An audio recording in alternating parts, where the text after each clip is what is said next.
ജനീല് പാടുന്ന കേൾക്കുമ്പോൾ എന്താ പറയുക, ഈ പാട്ട് പിന്നെയും ഒന്ന് പോയി കേൾക്കണമെന്ന് തോന്നി. അത് ആക്ച്വലി ആ പാട്ടിലേക്ക് നമ്മളെ കൂടുതൽ അടുപ്പിച്ചു.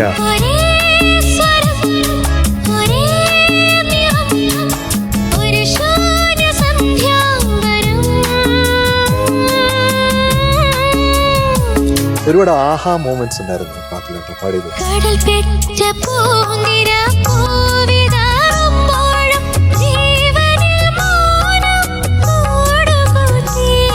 വളരെ മനോഹരമായിട്ട് അത് എന്താ പറയാ, അത് ഹാർട്ട് ടച്ചിങ് ആയിട്ട് അത് നമുക്ക് അത് ഫീൽ ചെയ്യുന്ന പോലെ പാടുന്നുണ്ട്. This was your best.